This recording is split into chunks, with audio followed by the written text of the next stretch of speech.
Hello दोस्तों, आप सभी को और एक नई वीडियो में स्वागत है। एंड आज की इस वीडियो में मैं बात करने वाला हूँ और 3 नई श्लोकास के बारे में। वो होने वाले हैं हमारी श्लोका नंबर 70, 71 एंड 73 के बारे में।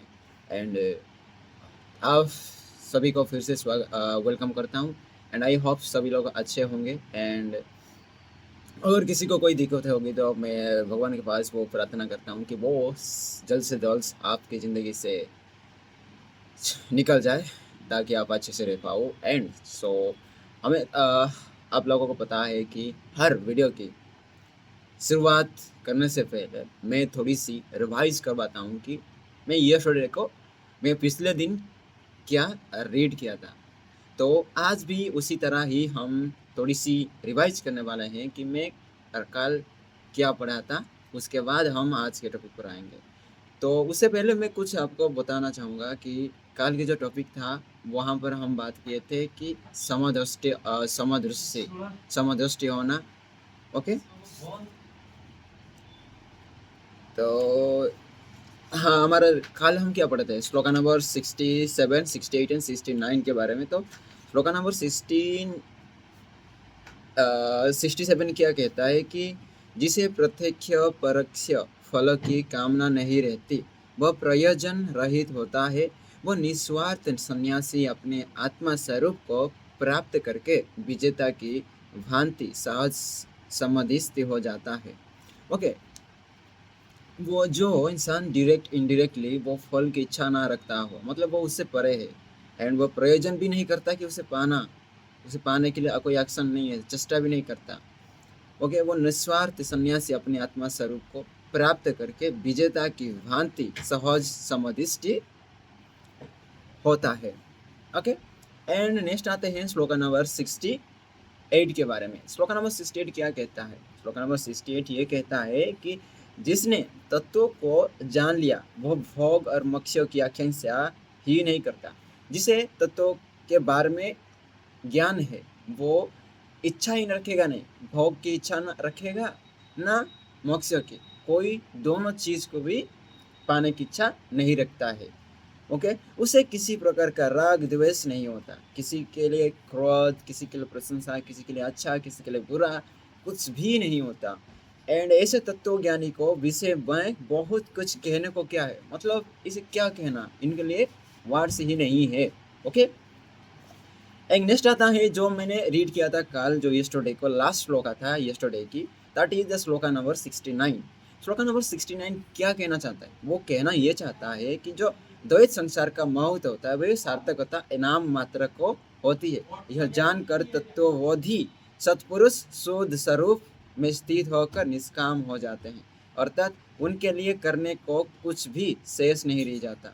मतलब हम जो नॉर्मल इंसान क्या करता है, संसार को मतलब दो तरीके से देखते हैं, दो हिस्से।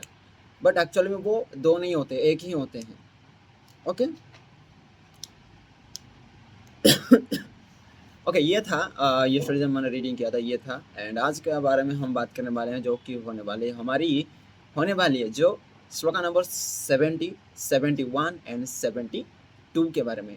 तो पहले आते हैं हमारी जो श्लोका 70 के बारे में। वो श्लोका 70 क्या कहना चाहती है?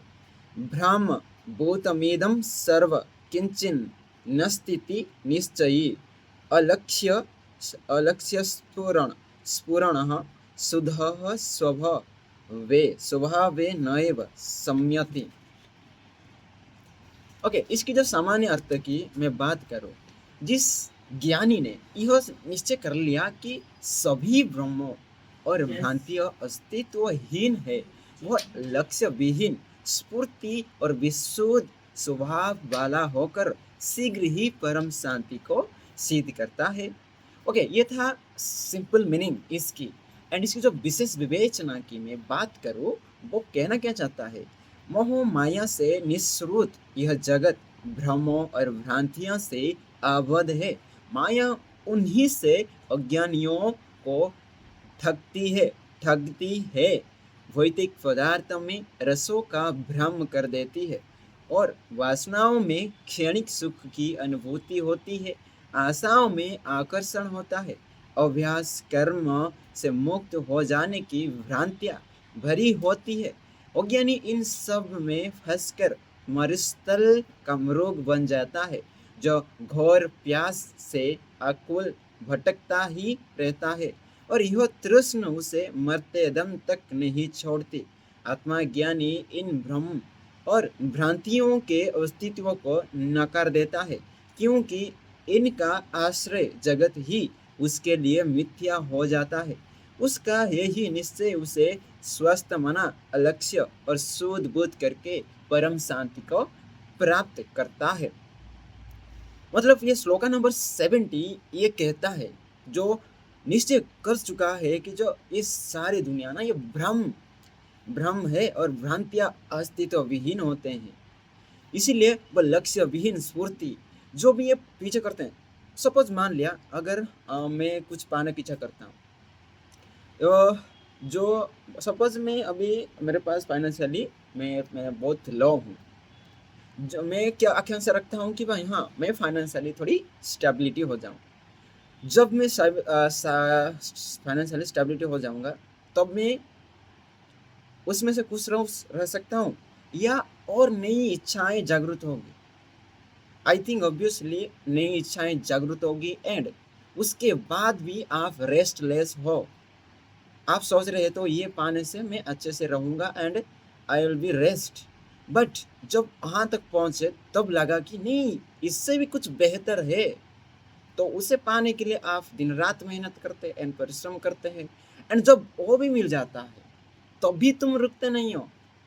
फिर से जो रनिंग भाग दौड़ में फिर से शामिल हो जाते, फिर से दौड़ते हो, एंड फिर से मिल जाता है, नहीं मिला तो फिर से यहीं पर शुरू कर देते हो। अगर मिल भी गया तो वो क्षणिक है, कुछ समय के लिए, एंड वहीं पर भी मिलने के बाद भी तुम रेस्ट में नहीं रहोगे। तुम्हारे दिमाग में विचार इतने चलेंगे, इच्छाएं जागृत होगी कि हाँ ये तो मिल गया, मुझे जो मैं चाहता था वो तो मुझे मिल गया, बट और मुझे चाहिए। ये ना कभी ख़त्म ही नहीं होगा। अगर तुम इच्छा ही नहीं रखोगे तो ये सवाल ही नहीं उठता कि और चाहिए। ओके, ये बहुत बड़ा अच्छा अच्छा श्लोका है। एंड नेक्स्ट आते हैं श्लोका नंबर 71 के बारे में। दैट इज शुद्ध स्फुरण रूपस्य दृश्य भावम पश्यते, क्व विधिः क्व च वैराग्यम क्व त्यागः क्व सम अपि वः। ओके, इसकी जो सामान्य अर्थ की मैं बात करूं, इसकी जो सामान्य अर्थ की मैं बात करूं, वो है जिसने अपने शुद्ध स्वरूप की स्फुरणा की अनुभूति कर ली हो, वह दृश्यमान जगत को देखता ही नहीं। इसके लिए कहाँ कोई कर्म विधि, कहाँ वैराग्य, कहाँ शांति और कहाँ त्याग। आत्मज्ञानी इन सब से परे होता है। ओके, आत्मज्ञानी ना इन सारे चीजों से वो परे होता है।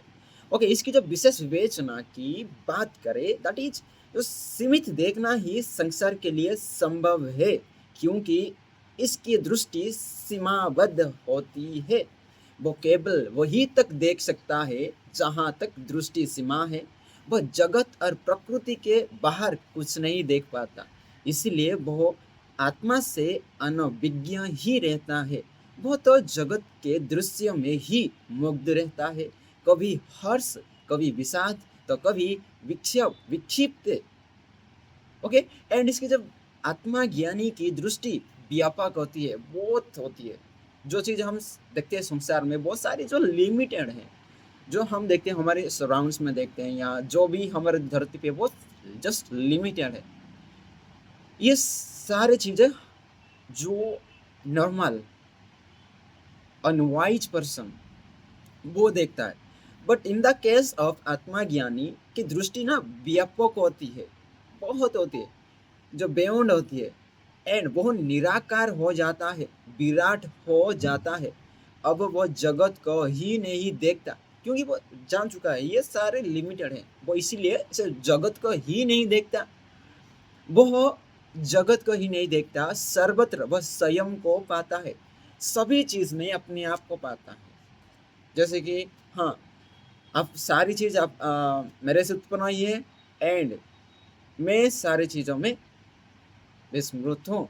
ओके, एंड उसके लिए फिर ना वो कर्म है, ना वैराग्य, ना त्याग, ना शांति, वह पूर्ण बोध होकर स्व में स्थित ब्रह्म स्वरूप हो गया है। ओके, अपने आप में स्थित होकर वो स्वयं में ब्रह्म स्वरूप हो जाता है। ओके, ये था श्लोका नंबर 71 के बारे में। एंड नेक्स्ट आते हैं श्लोका नंबर 72 के बारे में। श्लोका नंबर 72 ये कहता है, स्फुरतः अनंत रूपेण प्रकृतिं च न पश्यतः क्व बन्धः क्व च वा मोक्ष क्व हर्ष क्व विषादिता। ओके, इसकी जो सामान्य अर्थ की मैं बात करूं, अनंत रूपी स्फुरण को प्रकृति दिखाई नहीं देती और वह सभी बंधनों से मुक्त हो जाता है। उसके लिए कोई मोक्ष या हर्ष विषाद नहीं होते। ओके, अनंत रूपी स्फुरण को प्रकृति दिखाई नहीं देती है, वह सभी बंधनों से मुक्त हो जाता है। उसके लिए कोई मोक्ष या हर्ष विषाद नहीं होते। ये हमारे जो आत्मज्ञानी के बारे में कहा गया है। ओके, एंड इसकी जो विशेष विवेचना की मैं बात करूँ, दैट इज यहाँ पूर्व सूत्र को ही दोहरा गया है, मतलब जो पहले बताया गया है, मतलब जो 71 के बारे में ही दोहरा गया है इस श्लोका में, अर्थात जिसे अनंत रूप की स्फुरणा हुई उसे जगत दृष्टिगोचर नहीं होते। एंड श्लोका नंबर 71 में हम बात कर चुके हैं कि जो आत्मा ज्ञानी होता है वो जगत को देखता ही नहीं। ओके, उस तरफ देखता ही नहीं, क्योंकि वहां पर कर्म विधि का वैराग्य और शांति का त्याग, इसीलिए वो वही चीज को जगत को देखता ही नहीं। इस सूत्र में प्रकृति अदृश्य कर दी गई है, जगत प्रकृति का ही साक्षी है। आत्मा के विराट होने पर जगत और प्रकृति दोनों ही अस्तित्वहीन हो जाते हैं। ज्ञानी पूर्ण बोध को प्राप्त कर ब्रह्म स्वरूप हो जाता है। ये जो श्लोका नंबर 71 था उसके बाद उसका ही थोड़ा दोहरा गया है। एंड वहाँ पर जो दृष्टिगोचर कहा गया था ना प्रकृति को, यहाँ पर जस्ट जो जगत को नहीं देखता, दृष्टिगोचर नहीं करता है, ऐसा लिखा गया है। एंड इसकी जो पिछले श्लोका जो 71 में था उसकी ही उसको ही थोड़ी सी इम्प्लीफाई करके यहाँ पर कहा गया है।